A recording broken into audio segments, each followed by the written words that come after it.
Everybody, what's going on? I hope you guys are having a wonderful day. My name is Dr. Boyce Watkins, and welcome to the Black Financial Channel. That's theblackfinancialchannel.com. Now, I want to ask everybody as you come in the chat, if anybody has ever thought about investing in Forex. Have you ever looked at the Forex market and kind of wondered, how does that work? What's going on? Are they making money? What they doing over there? Well, if you have wondered about Forex, then you should know about our guest. The guest today is a good brother by the name of Courtney Logan. Courtney Logan Esquire. Meaning he is a lawyer, correct? Is that accurate? Yep. Okay. Absolutely. And he's also a Forex trading expert. We partnered with him in the Black Business School, and he's a super sharp brother. How you doing today, Courtney? I'm doing great, man. I'm happy to be here. Super excited. Thanks All for the opportunity. Yeah, brother. Well, I'm glad you're here. Thank you for joining us. And I also want to say hello to everybody in the audience. She Love Money. There's somebody here with a name She Love Money. So I love that. She's gonna be paying attention. We got the real Dana Dane in here. We got Everett Moore, Ty Thomas. I tell you, these are social media names or something else. Shout out your city. Shout out the city that you're from. So my brother Courtney, if I'm not mistaken, you said you live in a part of Illinois right next to St. Louis. Is that correct? I'm in Southern Illinois. It's a little town called Swansea, Illinois. I'm about maybe 15 minutes from downtown St. Louis, Missouri. Oh, okay, nice. Shout out to St. Louis and surrounding areas. Yeah, I had a track coach, a real cool track coach, a white guy who coached us. Yeah, he coached us for like a month, but I remember he was from Southern Illinois University. You ran him off? You know what happened there? I didn't run him off, but I do remember I appreciated the attention that he gave me to help me with my track career, and I had a real shitty, like crappy, like senior year. I pulled my hamstring. Oh wow! And I had planned to have this big season. He had been with me in the weight room, like one-on-one. I loved it, man. I was ready, and pulled my hamstring, and I lost my spot on the relay team, right? Wow. And another guy beat me out, and the guy that beat me out was like a guy I couldn't stand. Like I had fought this dude before, and I could beat him with my eyes closed, but with my hamstring injury, I couldn't beat him, and I was so depressed. It was like some guy taking your girlfriend or something, man. So I was sitting there, and I was like, I had my head down in my lap, and I'm kind of depressed. And the guy said, he said, boys, he said, all this is temporary. You know, this sports stuff ain't gonna matter. He said, look, you got a college scholarship, you got a great future. And then he pointed to another guy who was like the star of the team. And he said, look over there. He said, that guy, he can't even read.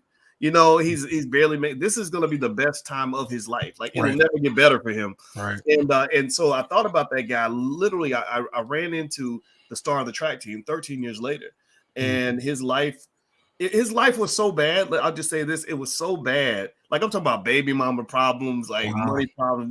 Worked at a fast food restaurant. That's disrespect, but that's what it was. It was so bad that I felt embarrassed to even tell him anything about my life. Like it got to where he's telling me a long list of problems he had, and he's like, "So how you been, man?" I'm like, nothing, chilling. I'm doing all right." I didn't say nothing. Yeah. What do you say? They say it again. It's like, what do you say? Yeah. So anyway, I said that long story to say. See, that's what happens. Like you triggered me with Southern Illinois, and it led to that consciousness, which circles back though to yourself. Tell us about your story, man. You went to law school. How'd that happen? Was an interesting, process. I'll tell you that. So, I'm originally from East St. Louis, Illinois. That's kind of where, my upbringing is. Tell people I'm from the bottom of the barrel where the drugs got mixed. My mom was a drug addict. Dad was an alcoholic. Brothers were drug dealers. Been through foster care. One of my brothers was murdered in 1999. So I kind of understand. What it means to be in the hood. Some people say they're from the hood, but I've lived that experience. And but school was my refuge growing up. It was I just grew this affinity for school, but more importantly, school kept me safe. It was the place that I could go, that I knew I was going to be protected, nothing was going to happen to me.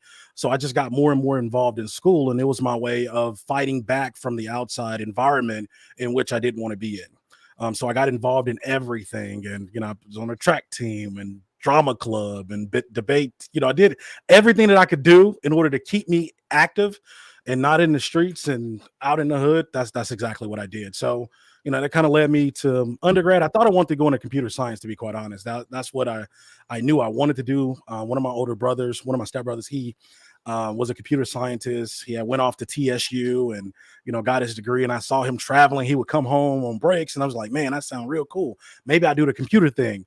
But I got the undergrad, and I was like, I don't like programming. I didn't like programming.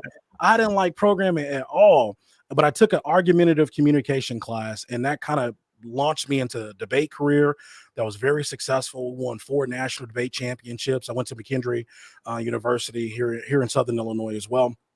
And that was just a natural progression of law, right? Like it's you already argue effectively, you got the critical thinking skills. Why not go to law school, right? Like if you're not going to politics, why not go to law school? Or not going into political science or something, upper level like that, why not go to law school? So I end up going to law school. So that's how the law happened. It wasn't my plan, but it just kind of organically happened. Well, you know what's funny, man, is I think it's so crazy how you could tell that story, right? And I want y'all to pay attention. This man's such a badass that he just was able to skirt through the fact that he's a 4-time national debate champion. I mean, that I tell you, to be the 1-time city champion would be a big deal, right? National. Oh, did you say 4-time national debate champion? Yeah, we won 4 championships in my undergrad, and I won a national moot court competition when I was in law school. So I just, like I said, the stars kind of aligned for me along the way. I've been really, really good at identifying what my gifts are and focusing my energies and efforts on accentuating my gifts and finding places to put my gifts in order for me to shine. And I was already good at arguing and communicating, and so law made sense. So the moot court competition makes sense, and becoming a trial attorney after law school made sense because it was always me, effectuating and just working my gift, and that's how I got here. Wow, man. Well, I'm impressed. I think 3 things that stood out to me about your story is, one, surviving the hood and surviving what you were dropped into. That right there is a miracle. I hate drugs. I don't mess with it. It's not because it's not a game to me, because I've seen my daddy went to prison for drugs. I had relatives that got messed up with drugs. You know what I mean? My best friend 96 got murdered over in a drug situation. So I don't play with that, right? And I think it's like kind of crazy. I think we as Black people got to think about the fact that they're promoting this culture to us, like it's just fun, like it's interesting, entertaining, but it's not. It's very serious. And so I'm very sorry about what happened with your family. And I think it's remarkable that you rose out of that. And then you said education became a refuge, like almost like a type of therapy. Absolutely. Would you say that? Yeah, that's exactly what it was. It was, try to drown out as much misery and pain and replace it with as much joy and happiness as you can, and wherever you can find that happiness and joy. And for me, that was the teachers, that was the organizations, that was the coaches, right? They became surrogate mothers and fathers to me. So it was natural for me to gravitate to doing more of that and less of the things that made me sad or upset or frustrated, right? So, it was just my way of turning my negative environment to positive motivation. I just kind of looked at all the things around me that I saw was negative, and I said, okay, I don't want to do drugs because when mom does drugs, she's not here. I don't want to drink alcohol. I want to be drunk because when dad's drunk, he hits mom.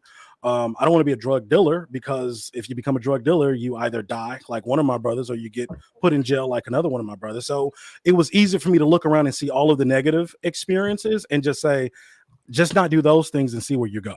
Right. And that's kind of how I rationalized it all. There's a lot of trauma, but as a kid, you don't really know trauma. You just know, I want to make it, I want to be successful. And I just made that decision really early, and it's just worked out for me overall long term. Wow, man, that's extraordinary. So it sounds like you did what our most extraordinary people do, which is you took your pain and turned it into a superpower.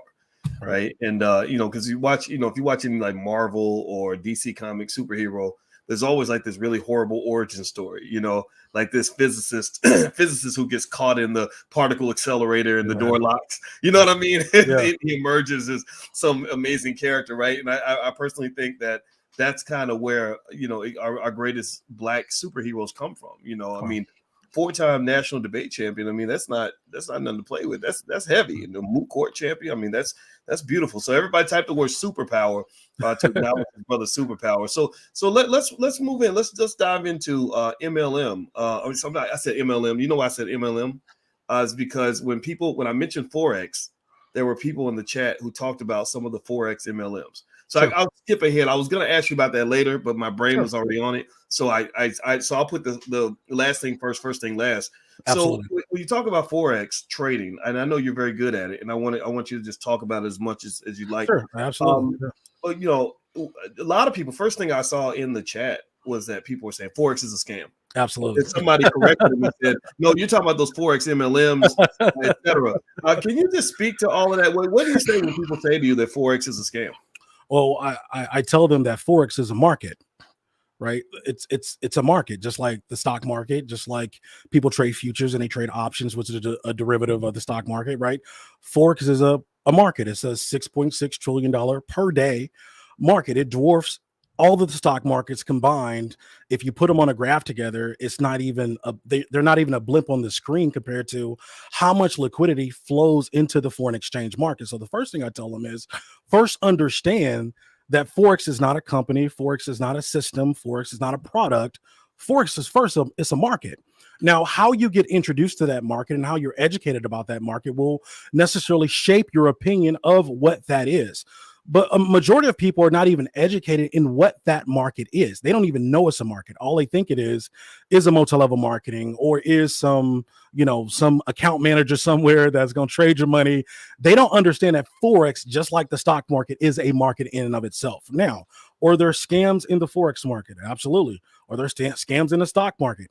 Absolutely. Are there scams in the options market? Absolutely. So whether or not there's scams or not, that's not even up for debate.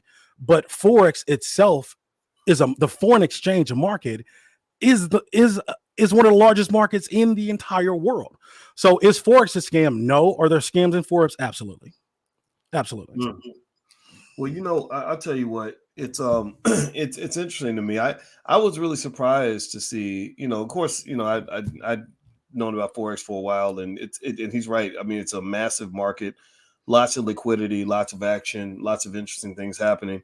And I was really surprised when I saw how many MLMs grew out of Forex. It's just random. It was weird to me. Sure. I mean, have you been confronted with any of that? I mean, I started an MLM company. really?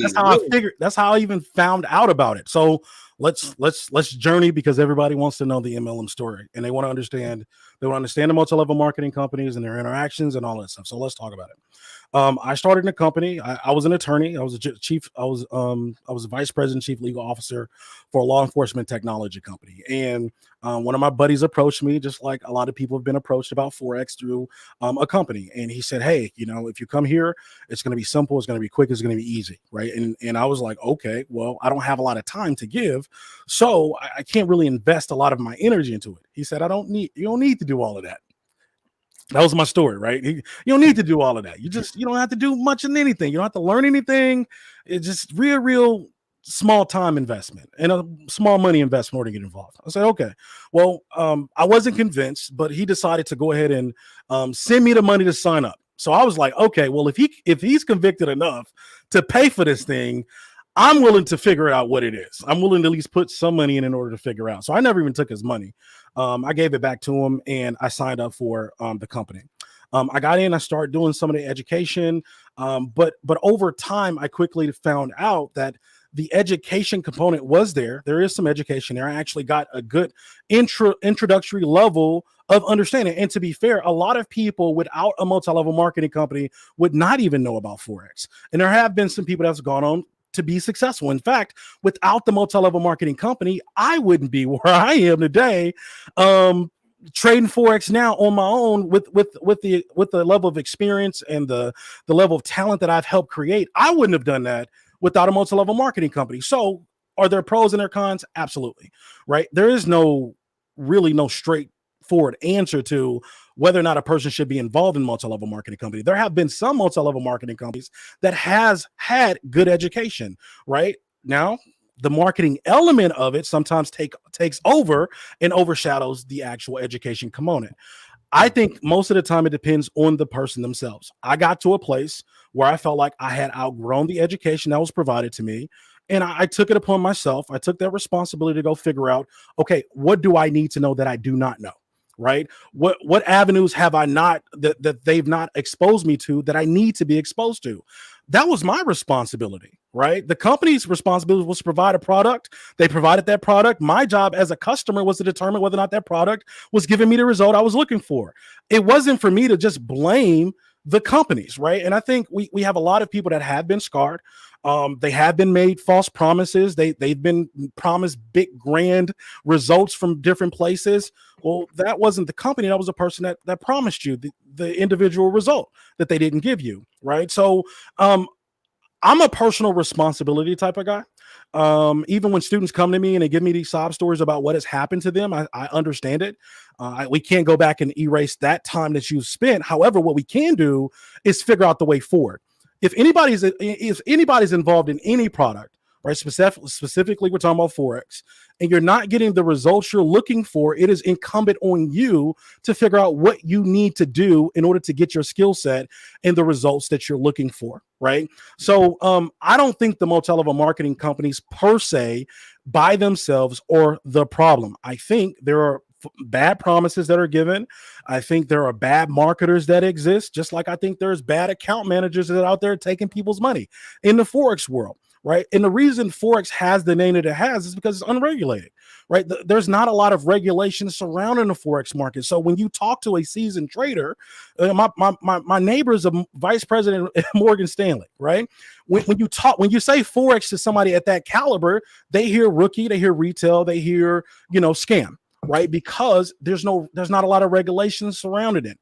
So it is an atmosphere where you have to be educated. You have to know what's going on if you plan to be successful long term in this market. But just to point the finger at the multi-level marketing company and say they're the problem, no, I think the reality is the people themselves that are purchasing the product have a responsibility, and it is incumbent on them as well as the company. If the company's not providing education, you have a responsibility to go find the education you need. I think it cuts both ways. Yeah, in my experience with MLMs, because I studied them a lot, because I had people, they have strong feelings about them, right? You have people just hate them, and then you have people that think that they're great. And then also, I know that even before we started having the discussions online, I can say that, I was like a lot of people where when your friend with an MLM wants to meet you for dinner, you give them the side eye, like, okay, why? What's going to be served? Right? Is friendship really being served, or is it being served? Because sales pitches don't taste as good as fried chicken. And so we'll let you eat first. Right. So that was the honest God truth. But I will say that in my research, what I concluded was one, that there is a very clear line of delineation between an MLM and say a pyramid scheme, and that the smart companies, the Amways, etc., are able to make sure they stay clear of that line, right? Sure. And that and because it comes down to like, okay, are we selling something or are we recruiting people? Right. Where are we making our money, right? But then, and then there's also that whole issue of I've noticed that MLMs are extraordinarily good at two things, that the ones I've encountered recently. They're really good at the education you mentioned. Mm-hmm. You can get a really good education. Like they educate the hell out of you. And then two, they're too good at sales, right? And when I say that, I mean, it's like, okay, I would see times where it's like, okay, you're not really selling a customer to buy the product. You're selling me to sign up. Right? Like I'm the customer, really. I think I'm going to be another salesperson. Really, I'm kind of the customer. So you're selling me this interesting dream where where sometimes it's like those SPACs, where the SPACs give you these inflated expectations, and we buy into that, right? So I think that what should probably be required is something where they just simply say, just understand, 99% of you are not going to make very much money. Like, I think if they lay it out like that just in the beginning, because I think that's where you get the bitterness, is that you do have these people that make tons and tons of money, but then you have those individuals, a large percentage that don't get anywhere, and they walk away kind of mad, right? Because you kind of pour it into. But then if you really think about it, all of capitalism could be described almost like an MLM, because you look in the United States, the 1% are controlling half the country. And I think that the reason guys like you are important, I'm going to hand the ball back to you, is that you're getting people to invest more, which increases your likelihood of getting a piece of what the 1% are getting by simply being investors. What do you think? I think that's a really good point, because I think what the markets do, the markets themselves are a great equalizer when it's done correctly. And I'll talk about the done correctly part in a second. When I was a lawyer, I had climbed the corporate spectrum, right? I had made it very quickly. I'm 35 years old. And I've been doing this for years. I haven't worked a job since 19. So I'm 35 years old. So I left corporate America a couple years ago, because I truly realized that while I had climbed the corporate ladder, I had done everything I needed to do for Courtney and Courtney's family. I went to school, I had studied hard, I had stayed out the streets, and I had, got this job and got that promotion and did this and did that and got all these accolades, right? And 30 under 30 and 40 under 40. I did all of these things, but it hit me one day that I'd done enough for me. And what I had did for me, I couldn't give to you, Dr. Boyce. I couldn't give it to Susan or Joe or James. I could only continue to climb that ladder for me. But what I quickly figured out was, while I had climbed my own corporate ladder, when I got into the markets allowed me to be a ladder manufacturer. And what I quickly realized was, even though I couldn't give my law degrees, my three licenses, and I couldn't give that to you, I could give you Forex, right? I could give you an opportunity, regardless if you graduated from State Penn or Penn State. I like the video you posted on your page just a little bit ago about the little girl who just reunited with her father after he'd been gone for so long. The markets give us the ability, regardless of what our background is, what our educational status is, whatever failures we've had in life, whatever dead-end job we're working, whatever, business venture that has failed, it gives us an opportunity potentially to even the stakes if we do it correctly. And that was that was a really powerful epiphany to me. And that's when I took my law degrees used to hang right here. If you go back and look at some old Facebook videos where my screens are now, those were my degrees, because I was so proud of my degrees. But I truly realized that couldn't do anything for anybody. And this could, me helping people get this could be very, very powerful in their lives, even at some level. And I think the problem with Forex, and the problem, the way that Forex is sold to everybody's want to be rich. They see the Lambos, they want $1 million a day. How about we create some practical goals? How about we get the mortgage paid? Like, how about the car note? Like, we skip over reality and we go directly into fantasy. And this is where people get lost. And this is where people get hurt, because they believe the hype. They believe the idea that they could click a button, they can flip a switch, and all of a sudden, all of the pain that they're experiencing, all of the financial devastation that they have, could be unwound in a few moments. And it's just not true. So I approach trading and I approach teaching from a practical perspective. Let's get $100. Can we get $100 a day? I mean, if you're going to make $1 million a month, right, you're going to make $10,000 a month. I think you got to get to $100 a day. All right, well, let's start with the practical goals and the practical bills, and let's figure out how to get something tangible out of this market so we can do something tangible in your life. And that's just my perspective overall. So we don't make all these grand, you're going to be rich tomorrow and everything's going to be fine. I don't believe trading is necessarily for everybody. I don't think but here's the thing. I don't think trading is for everybody, because there's a characteristics that it takes to be a good trader. You have to be patient. You need to be disciplined, right? You have to exercise caution and risk management. You have to be able to do those things. But at the same token, I also don't believe everybody's had an opportunity to fairly assess whether or not the markets are them for not, because of the lack of education that they've gotten in the status quo. Wow. Everybody, I'm speaking to Courtney Logan. Courtney is a Forex expert and attorney.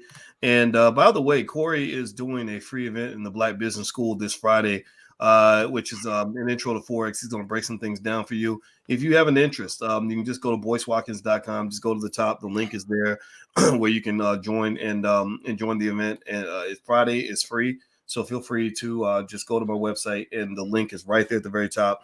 And Courtney is our special guest for this month. And I'll tell you what, you can hear his story. He's a smart guy. He's a cool dude, and he knows a lot of stuff. So I'm really excited that he's joined the Black Business School family and that we're partnering together. So let me let's jump into that then. I think that with trading is interesting, right? It's trading is different, a little bit different from investing, typically, right? Yes.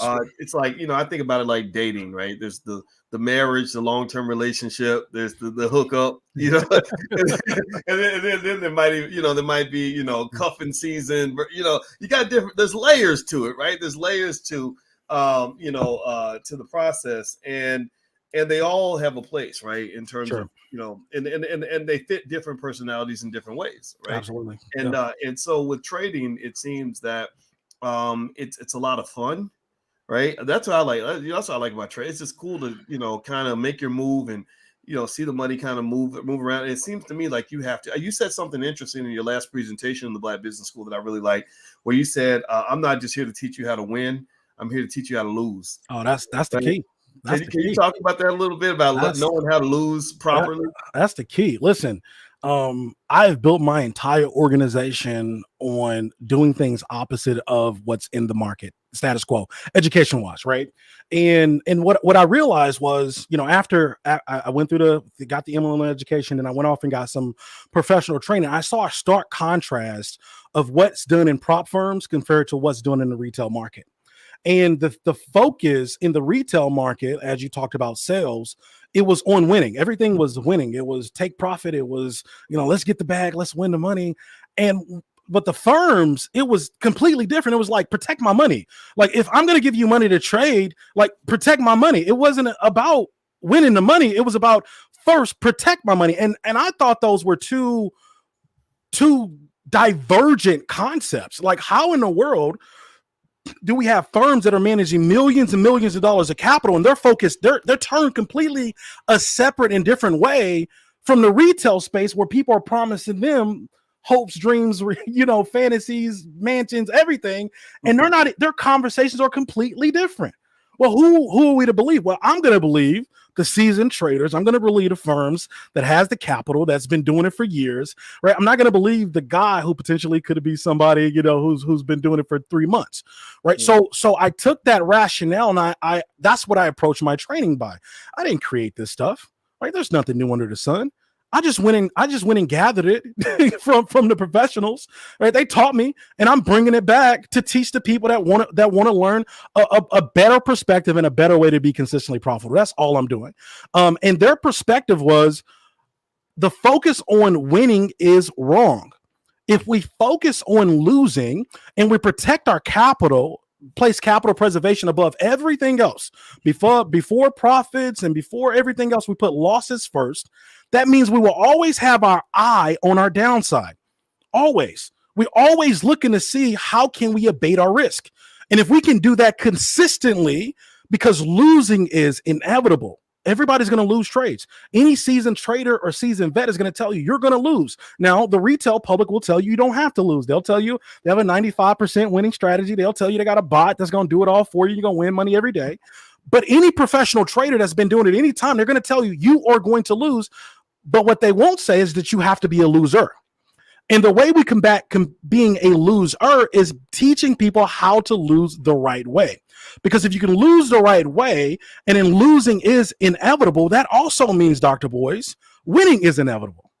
If losing is inevitable, winning is inevitable. So my job is to ensure that my traders are around long enough to capitalize on the winning positions, and not only capitalize on them, know what to do with the winning positions so they don't mess those up too. A lot of people win trades. It's not about winning a trade. Like, a lot of people that's been around long enough, they know winning a trade, my daughter can come press the button, she get it on the right time, it goes up, she wins the trade. That's not what we need to do. What we need to do is be consistent in our winning, right? And we need to be consistent in managing our risk so we can be consistently profitable. That's the formula to success. Interesting. Well, and by the way, Courtney Logan is who I'm speaking with, and his event in the Black Business School is this Friday. If you go to boycewatkins.com, it's right there at the top. You can join for free. So feel free to join us. The URL's on the screen. So Courtney, I was, I remember reading somewhere that that a lot of Wall Street firms, when they're looking for traders, one thing that they sometimes recruit are poker players, because they said poker players know how to minimize the losses and maximize the gains. And I understand that. I play a lot of poker, and I guess I'm pretty good. I think I can claim it. I've won some tournaments with like 800 or 900 people, like first place. That 800, 900 people. Yeah. So I play a little hold'em. Do you? Okay, we get together, but we got to play some hold'em, man. All right. And I don't get to play so much, but one thing about it is that when it comes to knowing how to lose, again, so you can hold out to get to your wins.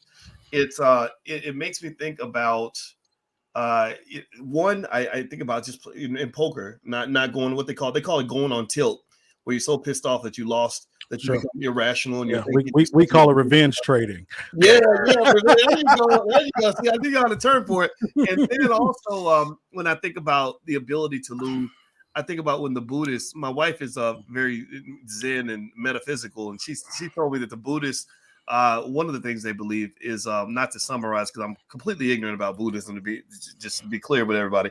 But one thing it seems she mentioned is that they have a thing where they say you should want nothing, right? Mm-hmm. Just want nothing, and then you process loss differently than a person who is greedy or hungry or desires everything, right? So if you just kind of say I'm good no matter what, you could take a loss in a different way. So how do you deal with, just losses in general, just as as an experienced trader, and you have a rough day or things aren't going right, what sort of process do you have to kind of deal with that? Sure. I think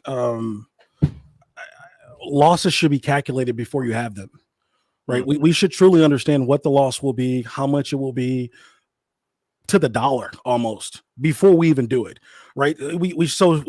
Losses are nothing but a business expense to a seasoned trader. Like they're coming. We know they're coming. It's not a surprise. It's not a shock. We know we're going to have them. However, losing streaks also happen too.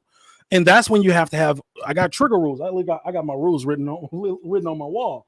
I can't have 4% of drawdown. I can't have, across all of my trades, I can't have a certain number of drawdown. At 3 strikes, I'm out. It's right here. 3 strikes, I'm out. It's up on my wall, right? It on my wall over here. 3 strikes, I'm out, right? So if I'm losing 3, if I lose 3 in a row, I'm done. I can't trade, right? It automatically, I just can't do it. I'm done for the day, right?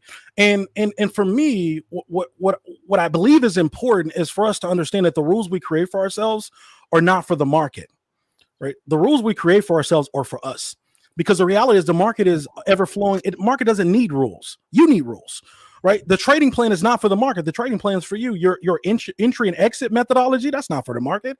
That's for you. That's to govern you. Right. Your risk management, as far as what your percentages are that you're trying to win, and your targets and your profit targets, that's for you. That's for you to say, hey, I've done enough. We need to stop now. Right. So a lot of these rules that we're talking about and that we're putting in place, that's for you. And most traders have not woken up to the realization that the biggest reason they can't become who they want to be is because of them. They are the ones that are in the way. They are the problem. It's not the strategy. It's not the system. It's not the company. It's not the teacher. It's them. So what I do with my students, the first thing we work on is psychology. We spend a lot of time on psychology because I understand it doesn't matter how many technical analysis tools you have or how much fundamental analysis you know, right? If your life is unorganized, you're going to be unorganized. If you're undisciplined in your life, your trading is going to be, you're going to be undisciplined as a trader, because the market is nothing. It's going to be a mirror right back to you. If you're greedy, you talking about being a poker player. I was a gambler before I started doing this stuff. Can you imagine? The euphoria of just going to the poker room or going to the casino and looking across the table and just seeing all of those chips. That's psychological. They put those chips in front of you for a reason. They are there to let you know this could all be yours. However, they know statistically, if you stay long enough, I'm going to take your money. The market is no different. The market is no different. It's no different. And we get a casino mentality in a never ending. You can win as much as you want in the market. And the problem is that's the problem. It's true. You could, but it's a paradox. You won't. Wow, that's great. I love that. Yeah, you could, but you won't. You won't. You're not gonna break the casino. Nobody's gonna break the casino. They know that. Well, it's in that euphoria of winning. It totally becomes addictive, and you get this kind of trading environment right now where everybody's making money hand over fist, and correct. And you get these trading experts, saying I'm going to show you how to trade, and they've been trading for 2-3 months. And, yep. It's hilarious to watch. So let me ask you this question. And by the way, I'm speaking with Courtney Logan. Courtney is as you can tell, he's a smart man. Let's see, Adamu says, I am impressed. You should be impressed. You know, in the Black Business School, we don't partner with stupid people. So his brother, we were super impressed with his background. He's a 4-time debate champion. In case you got here late, this man was a 4-time national debate champion. Give a shout out to Black Excellence on that. He's an attorney. He's also a trading expert. And so the free event that he's doing in the Black Business School is going to be Friday at 8 p.m. If you'd like to join, just go to boycewatkins.com. The link is right there at the top. His name is Courtney Logan, and his special event is right there at the top on boycewatkins.com. So let me ask you this, man. How has the Forex market been reacting to just the pandemic? I mean, has there been a difference in the trading dynamics in Forex as a result of what's, these pending global economic crises and viruses and variants, and how's that affecting the Forex market? It's definitely affected it because it affects the dollar, right? It affects the actual countries that are involved. Right? When we talk about for the new people that are listening, when we talk about Forex, we're talking about foreign exchange, which is nothing but currencies, the currencies of global countries, right? So the US dollar has a currency, the dollar, and the Canada has a currency, the Canadian dollar, and so be it all around the country. I mean, all around the world. So what we're talking about is the exchange of those two currencies, and specifically the exchange rate of those currencies. So the same way it affects companies, right? The same way it's being affected in the Forex market. When we look to the simulators between, the stock market and all these other markets and the Forex market, we're looking at fundamental data just like everybody else. We're looking at what the Fed is talking about, whether or not they're going to be raising rates or lowering rates, because now, from a currency perspective, currency is really nothing but a supply and I've boiled currency down into two questions. First one is sentiment. Right? How does people feel? Right? Because how people feels will dictate how they react and what they do. And the second question is nothing but a supply and demand question, just like any other asset, right? How much is available or how little is available? So when we talk about the Fed increasing rates or decreasing rates, right? They're basically either pumping money into the market or going to decrease the supply of the dollar on the street. Either one of those are going to have an effect on the value of the currency, just like this pen. Or if I take this pen and everybody say, well, I can get this pen for 10 cents because it's very, very common. It's very common. However, if I encrust this with gold, if I put diamonds in it, now all of a sudden this pen is one of 5. It becomes more valuable, right? That's all we're talking about. Even when we're talking about inflation and all these different things, we're just saying, hey, there's more dollars on the street. If there's more dollars, there's inflation, which means what? The value of the dollar has decreased. And guess what that's going to do for a Forex pair? The dollar will decline. No difference when they start raising rates. We can look into the future already and understand and get in position to make trading decisions, because now the Fed has backed themselves into a corner where they have to raise rates. We know it's going to happen. Inflation is rampant. It's all over the place. They've pumped all this money. No money is free. Everybody know there's no such thing as free money. Okay. We're paying the price of free money when you go and get the bread, and it's more, and the gas is, we're paying the price of inflation now. They didn't think it would be this soon. However, it is. It's heated up really fast. So when the Fed raises rates, guess what that will do to the dollar? It's going to make it stronger. We already know what positions we're going to take. Right now, sitting right now, we already understand that in the first quarter, the Fed has to raise rates. And now the chairman is talking about doing it sooner. They're saying, hey, the job market has rebounded a lot quicker than we thought. No, they found themselves in a pickle. It ain't that the job market is where they want it to be. It's because they found themselves in a pickle, and now they have to act. Well, we knew that already. We knew that when they start pumping money in the economy, it's going to have to stop it, slow the freight trading down. So we're looking at the same type of data, same type of information that people are looking at in the stock market. It's just different. For the companies, you're looking at the stock. Well, for the stocks, you're looking at the performance of the company. Right? For currency, we're just looking at the performance of the country. It's the same thing. It's no difference. All right. Well, I love that, man. I'm curious to see what the Fed, how the Fed moves, at what pace. Because you're right. Ultimately, the tapering must occur and the raising interest rates must occur. I have seen just varying perspectives in terms of when that rate hike will occur. I think JP Morgan Chase was even saying it wouldn't happen until 2023 or 2024, which kind of surprised the shit. I mean, that surprised. I was like, whoa, really? Well, the Fed has something called the dot plot, right? And the dot plot is where all the governors they kind of say where they see rates and blah blah blah blah blah.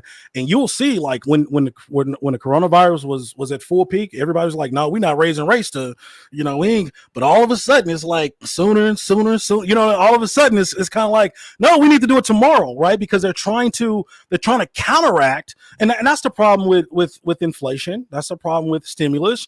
You don't really know the effect of it until it's here. Like there's no way for the Fed to know when they're pumping trillions of dollars into the economy. They know there's going to be an inflationary effect. They don't have an idea of when. Timing inflation is very, very hard. They can't do that. So, when you look at some of those earlier plots, it's like, okay, yeah, it's going to be all the way out here. But now all of a sudden they're looking at prices, right? And wages are not going up. Prices are going up. Now you got a problem because now the labor is asking for more money. So you got labor problem. You got people that, not as far as there not being jobs available, but people not wanting to work jobs for wages that are not fair, that they don't consider fair. So now when you raise rates, the Fed is now they're in trouble because you're going to raise rates, which is going to make cheap money go away. There's not going to be any cheap money anymore for the companies, and the labor is still going to be asking for more money. Well, where's the money going to come from? It's going to come in at expense of who? The end user, the customer. Prices are going to go up. We call it demand. You got demand pull and cost push inflation, right? So yeah, I think we're in interesting times. I think the markets, like I said, there's a lot of opportunity here for people that are well educated. Listen, I am of the opinion that if you're going to do this, you treat it with care. I treat it like a profession. We treat it like any other job, like a carpenter or a lawyer or a doctor. We want to understand what we can understand. I don't believe in being intellectually lazy. Like you don't need all of that. I've heard that so many times, especially when I first started trading. You don't need to know all of that. You don't need to do all this. Like why? You're banking your revenue and all of these hopes and dreams on something you don't want to know about. Well, I want to know about it. That's just my opinion. That's the type of person I'm for. And I know also I don't speak to everybody. I'm not for everybody. And there's companies and there's places out there for everybody else. That's not who I'm for. I'm for the person that truly wants to understand why this market does what it does so they can truly extract the profits that they're looking for consistently. All right. Well, I know you guys are super impressed with this brother. And in case you want to know who we're speaking with, it's Courtney Logan. Courtney Logan is a Forex expert, and he has a lot of great opinions and perspectives on the shape of the economy.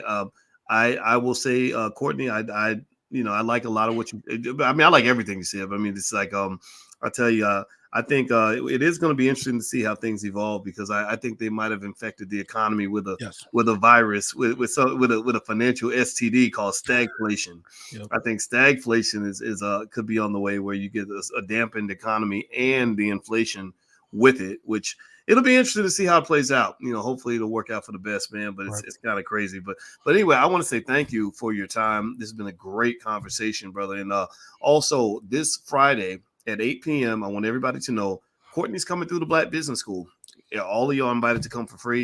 You can go to boycewatkins.com. We just put the link there to make it easy for you. Go to boycewatkins.com. Right there at the top, there is a link you can click on where you can come to the free event where Courtney's going to break it down for you. He's going to get you started in Forex and introduce you to this beautiful market. It's highly liquid. There's a lot of action there, and it's a lot of fun. So I look forward to seeing you on Friday, brother, and it was great talking to you. Oh, thanks for having me. I really appreciate it. I'll see you Friday night. For sure.